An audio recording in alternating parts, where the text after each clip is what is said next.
사랑하는 성도 여러분, 오늘은 선교주일이며 대림절 세 번째 주일입니다. 오늘은 마태복음 14장 13절에서 21절 말씀은 5+2는 10이라는 주제로 많은 은혜가 있으시길 바랍니다. 먼저 설교 전에 정말 우리 강소영 군이 여기 같이 또 부인과 함께 오늘 예배에 참석해 주셨습니다. 안타까운 것은 우리 외에 목사님으로 계시던 강강한 목사님이 3개월 전에 소천을 하셨어요. 그래서 그 자녀인 우리 강소영 군이 이렇게 또 모교회를 찾아와서 참 반갑습니다. 또 아주 기쁜 또 소식도 전해주고 있습니다. 아주 제2세까지 같이 함께 참석하신 줄로 믿습니다. 감사합니다. 성도 여러분, 성탄절이 다가오고 있습니다. 성탄절이지만 언제나 은혜를 사모하며 감사하는 절기입니다. 우리의 시간은 언제나 은혜의 시간이지만 은혜를 확인하고 감사를 깊이 새기는 특정한 시간이 있는데 성탄절이 바로 그때입니다. 이 성탄절은 예수님이 육신으로 세상에 오신 것을 기념하는 날입니다. 아멘이요. 옛적 그 시간을 오늘 기억하고 오래전 그 시간을 지금 불러와서 감사하는 거예요. 믿음의 사람들에게는 예수님이 오셨던 그 과거의 시간이 단순한 과거가 아니라 오늘 구원이 우리에게 임했음을 감사하는 요소가 됩니다. 시간을 기억하고 의미를 부여할 수 있는 능력은 세상의 생물들 중에는 오직 인간에게만 찾을 수 있는 특징입니다. 사람에게서 시간의 의미가 귀하게 여겨지는 건 사람이 하나님의 형상을 따라 지음을 받은 존재이기 때문입니다. 하나님이 세상을 창조하실 때 나를 구분하셨습니다. 첫째 날부터 여섯째 날까지 창조하시고 일곱째 날엔 쉬셨습니다. 하나님은 넷째 날에 낮과 밤을 나누시며 계절과 날과 해를 이루게 하라고 명하셨습니다. 하나님의 아들이자 사람의 아들로 세상에 오신 예수님은 시간을 초월하는 분이십니다. 시간을 초월하는 분입니다. 시간의 초월자 예수님이 성탄절에 예비하신 은혜를 우리에게 허락하시려고 오실 줄로 믿습니다. 아멘이. 성도 여러분, 이 보리떡 5개와 물고기 2마리로 5,000명을 먹이시고도 12방언이 남긴 이야기를 우리는 한자식으로 표현하여 오병이어라고 합니다. 오병이어. 저는 여기에 12를 붙여서 5+2는 10이라고 부르고 싶습니다. 5+2는 7인데 7이 아니라 12이 된 사건이어서 그렇습니다. 더구나 10이라는 것도 이들이 모두 배불리 먹고 남은 숫자입니다. 그래서 실제로는 5+2는 5,000 또는 2만 플러스 10이라고 해야 해요. 장정만 5,000명이고 노인, 여자, 아이까지 포함한다면 2만 명 정도로 모아야 하기 때문입니다. 우리가 신앙생활을 하면서 설교든 성경 공부든 그 속에서 대하게 되는 이 오병이어에 대한 이야기는 다른 어떤 본문보다 자주 듣게 되는 내용입니다.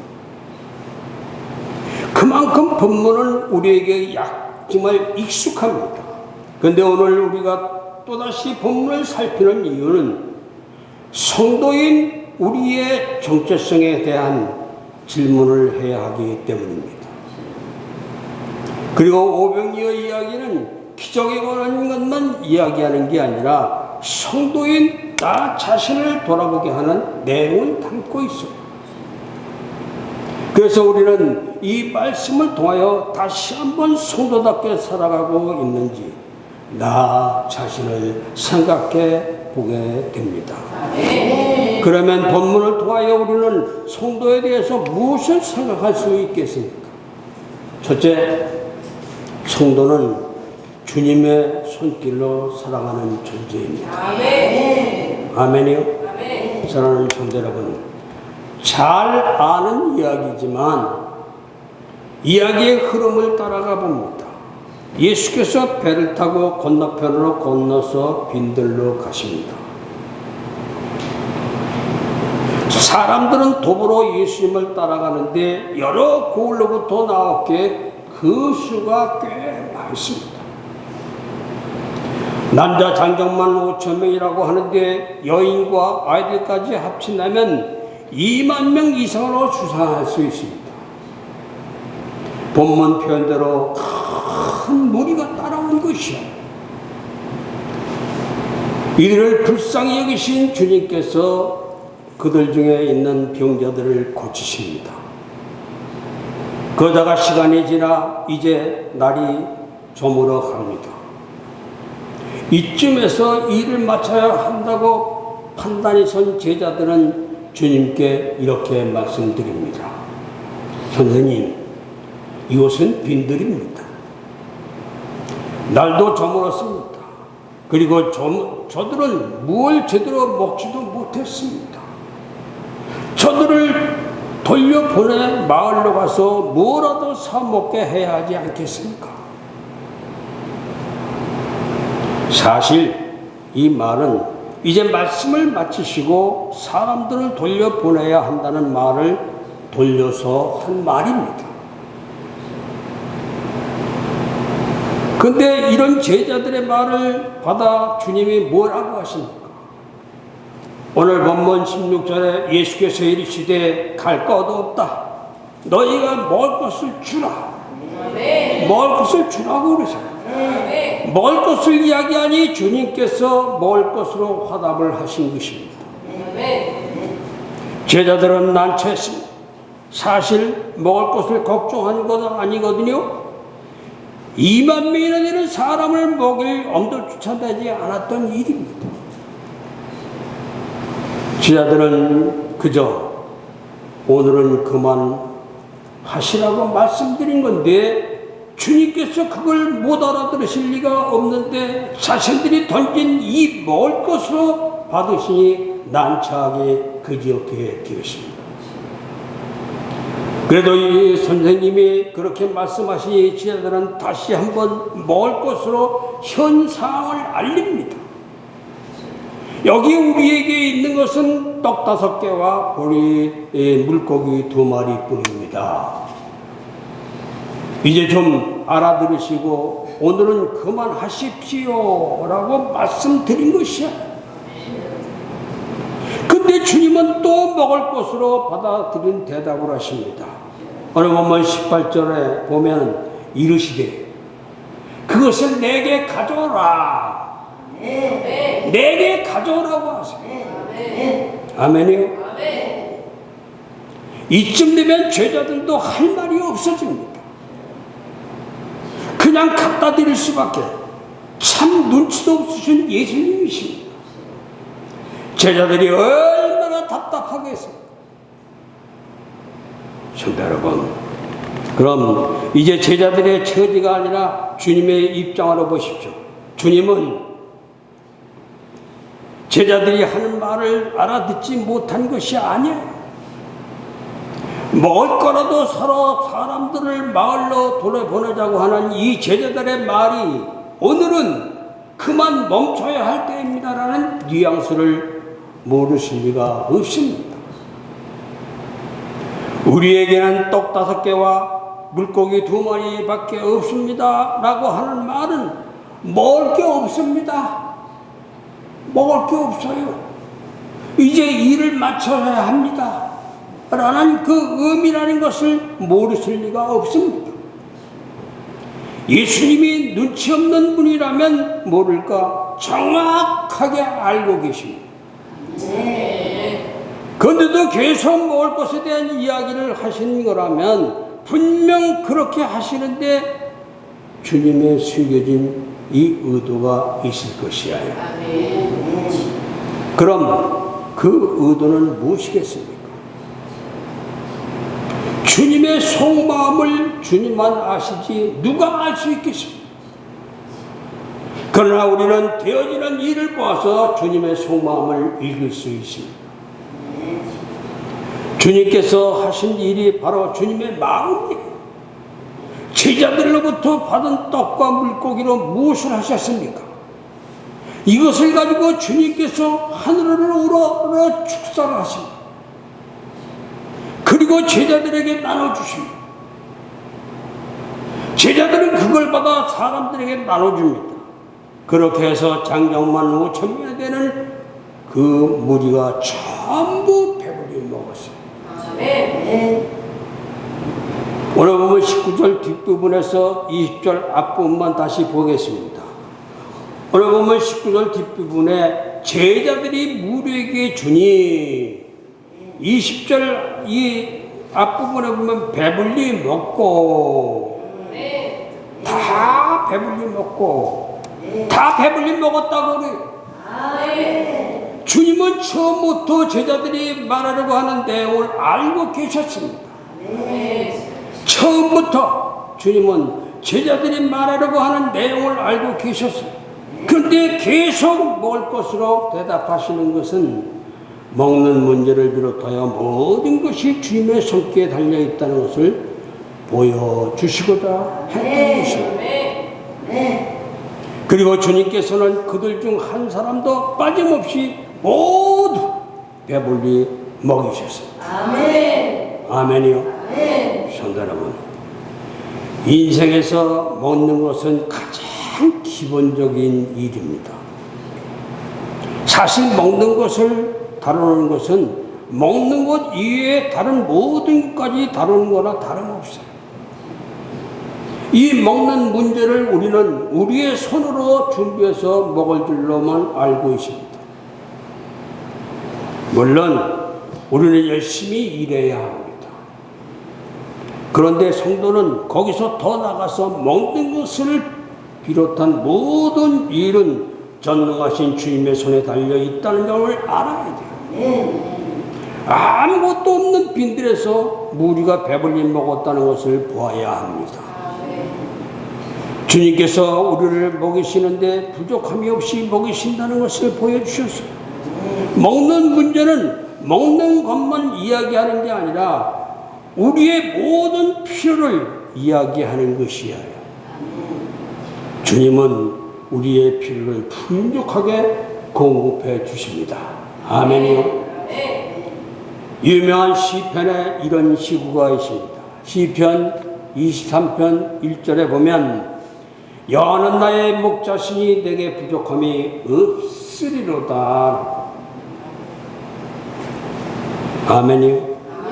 막연하게 이 구절을 이루지만 내용을 보십시오. 내게 부족함이 없으리라는 고백입니다. 유대 광야에서 목자의 역할은 양들을 좋은 꼴과 물이 있는 곳으로 인도하는 것입니다.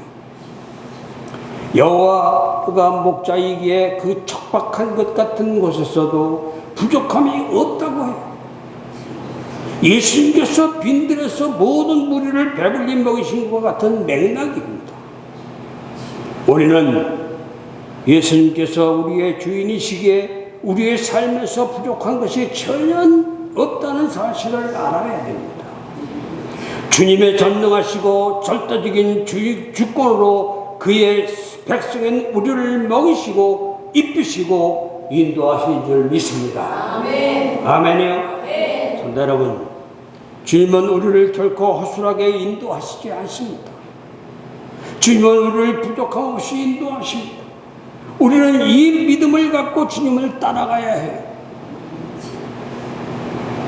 우리가 주인이 되려고 하는 게 아니라 주님이 우리의 주인이시라는 점을 알고 주님의 자녀로 살아가야 할 줄로 믿습니다. 주님을 의지하고 나가는 길에서 우리는 조금도 부족함이 없습니다. 아니, 오히려 우리는 먹지 못해 굶주린 자가 없을 정도로 충분하게 인도함을 받습니다. 아멘. 이런 주님을 의지하고 따르는 성도들이 되어야 할 줄로 믿습니다. 아멘. 성도 여러분, 이사야는 이렇게 외칩니다. 이사야 59장 1절에서 여호와의 손이 짧아 구원하지 못하심도 아니요 귀가 둔하여 듣지 못하심도 아니라. 주님의 손은 짧지 않습니다. 부족하지 않습니다. 오히려 우리가 주님을 의심하고 주님을 온전히 의뢰하지 못하기 때문에 항상 부족하고 걱정이 쌓여가는 것이요, 주님을 전폭적으로 신뢰하며 나가면 배불리 먹습니다. 그러니 우리는 주님을 온전히 신뢰하고 모든 일에 주님을 인정하여 부족함이 없이 사는 성도들이 되어야 할 줄로 믿습니다. 오병이어는 단지 기적을 보여주는 사건이 아니라 주님의 절대적인 주권을 보여주는 사건이에요. 우리는 주님으로 말미암아 살아가는 성도여 제자인 것입니다. 아멘입니까? 아멘. 두 번째로, 성도는 철저한 준비로 살아가는 존재입니다. 성도는 철저한 준비로 살아가는 존재다. 사랑하는 성도 여러분, 사실 본문에 나타나는 제자들을 칭찬할 점이 있습니다. 비록 그들은 아직 부족하고 예수님이 하시고자 하는 의도를 깨닫지 못할 때도 많았지만 칭찬할 점도 있어요. 먼저 제자로서의 일을 잘 감당했습니다. 제자들은 주님을 따르면서 피동적으로만 있지는 않았습니다. 그들은 주님을 도우며 그곳에 온 사람들을 살폈습니다. 주님께서 복음 사역에 집중한 나머지 일을 멈추지 못하시자 주님께 시간이 훌쩍 지났음을 알려드립니다. 제자들은 주님을 따라다니며 열심히 일하는 모습만이 아니라 세밀하게 일이 되어가는 과정을 보면서 마무리하는 것까지 생각을 했어요. 이렇게 제자들은 주님의 사역에 능동적으로 참여하고 대처를 했습니다. 주님께서 말씀하시는 이 먹을 것을 자신들이 준비할 수는 없지만 주변에 열심히 살펴보고 보리떡 5개와 물고기 2마리가 전부라는 것을 알고는 먹을 것을 준비할 수 없음을 말씀드렸어요. 제자들은 성의 없이 주님께 이야기한 게 아니었습니다. 적어도 자신들이 할 수 있는 일을 최대한 하면서 주님께 알렸던 것이야. 성도 여러분, 우리는 주님이 전능하시다고 믿으면서 착각하는 것이 있습니다. 모든 게 주님의 손에 달려있기 때문에 우리는 아무것도 하지 않아도 된다는 생각이 그것이야. 내가 나가서 무엇을 한다는 생각은 버려야 할 줄로 믿습니다. 그러나 아무것도 하지 않고 가만히 있는 게 전능하신 주님을 의지하는 것은 아니에요. 주님은 주님의 일을 하시고 우리는 주님의 제자로서 우리의 일을 해야 할 줄로 믿습니다. 맡겨진 일을 감당하기 위하여 철저하게 계산하는 일은 우리의 몫이에요. 그리고 그 계산에 따라 해내야 할 것들에 집중하여 해내는 것 또한 우리의 몫입니다. 아멘입니까? 물론 우리가 그렇게 했기 때문에 일이 이루어지는 것은 아닙니다.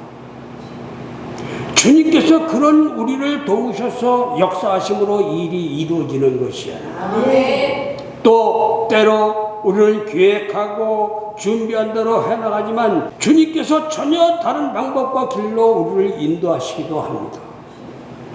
그래서 결국은 주님의 역사하심으로 일이 이루어지는 거예요. 근데 중요한 것은 주님께서 우리가 당신을 의지하여 최선을 다하여 우리가 할 몫에 대해서 최선을 다하기를 바라시고 그 일을 이루기 위하여 달려가시기를 바랍니다. 성도 여러분, 기독교 역사에서 바울을 가장 훌륭한 일꾼으로 꼽습니다. 근데 바울이 가만히 있었는데 주님께서 그를 택하여 사용한 것이 아니에요.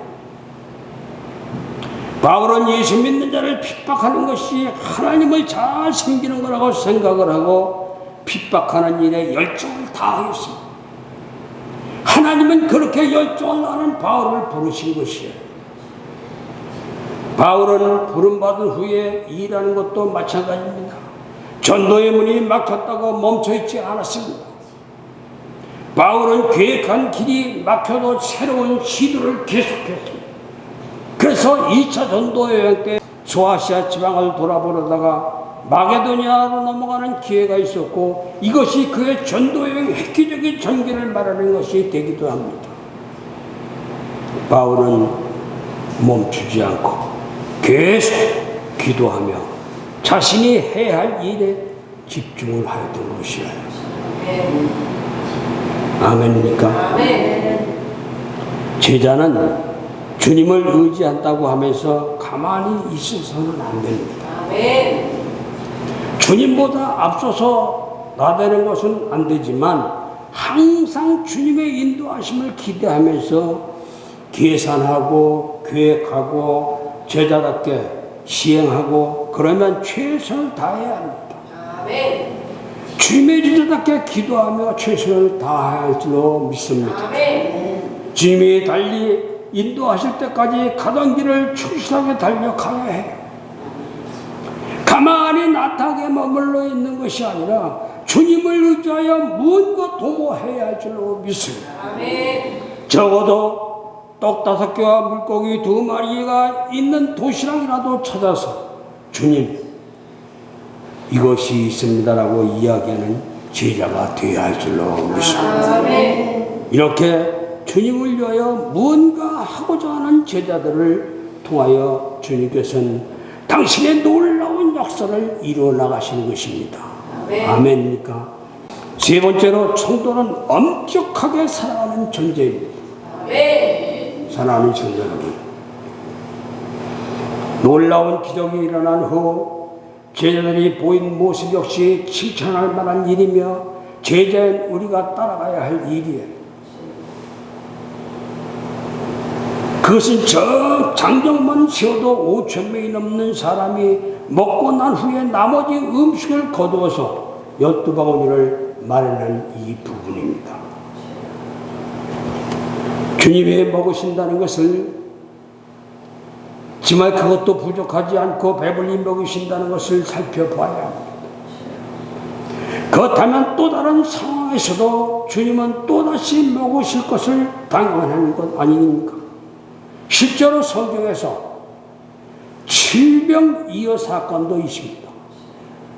비슷한 상황이 반복된 것이에요. 그렇다면 굳이 남겨진 음식 정도는 다시 모으지 않아도 먹는 문제로 걱정할 일은 없을 것이라는 것이라고 생각할 수 있어요. 그렇다면 굳이 남겨진 걸 모을 이유가 없었을 것입니다.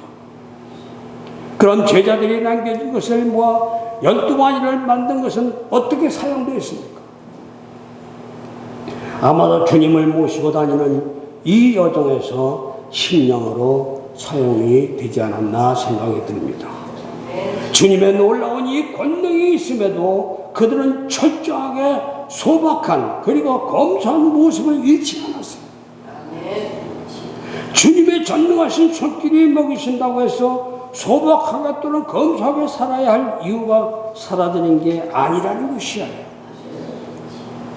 성도는 검소함을 갖고 살아야 할 줄로 믿습니다. 하나님이 주신 이 세상에서 성도답게 사는 자세가 바로 검소함과 엄격성입니다. 먹을 수 있다고 함부로 먹는 것은 성도의 모습이 아닙니다. 입을 수 있다고 함부로 입는 것은 성도의 모습이 아닙니다. 아니, 누릴 수 있다고 모든 것을 누리는 것 역시 성도의 모습이 아닙니다.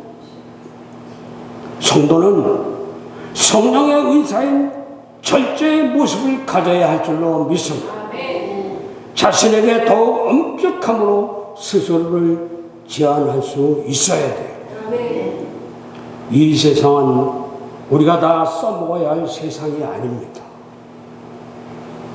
우리도 이 세상의 일부입니다. 그렇다면 먹는 것, 입는 것, 누리는 것은 최선으로 해야 돼요. 그래야 세상이 함께 먹을 수 있고 함께 살 수 있습니다. 성도라면 적어도 하나님이 맡기신 이 세상에 대한 이런 책임에 자신을 엄격하게 함으로 응답해야 할 줄로 믿습니다. 전능하신 주님의 능력으로 배불리 먹음에도 나머지를 모아 또 다른 여행의 식사로 삼았던 것처럼 말입니다. 아멘입니까? 사랑하는 성도 여러분, 성도입니까? 아니면 제자입니까? 그렇다면 전능하신 주님의 손길로 배불리 먹고 산다는 점을 기억하시기를 바랍니다. 주님을 전적으로 의지하며 나가시기를 바랍니다. 동시에 철저하게 기도하고 철저하게 계산하고 철저하게 준비하는 삶을 살아야 하고 자신에 대해서 더욱 엄격함으로 살아야 할 줄로 믿습니다. 주님은 그런 자를 통하여 더 큰 역사를 이루어 나가십니다. 그렇게 주님께 쓰임받는 여러분이 되시길 주님의 이름으로 축원합니다. 축원합니다. 아멘. 기도하겠습니다. 죄악의 흑암에서 참빛으로 인도할 구세주 오심을 대망하는 마음을 허락하신 하나님 아버지, 지난 한 주간에도 불신이 가득한 세상에서 실족하지 않고 승리하신 은혜를 감사드립니다. 자신의 목숨과 이익을 위하는 만큼 주님을 사랑하고 주님을 이해할 수 있도록 믿음을 주시옵소서. 저희에게 허락하신 삶 속에서 주님이 없으면 아무것도 할 수 없음을 고백하며 살아가는 종들이 되게 하여 주시옵소서. 저희는 하나님의 나라와 하나님의 뜻을 이루는데 저희의 삶을 바치게 하옵소서.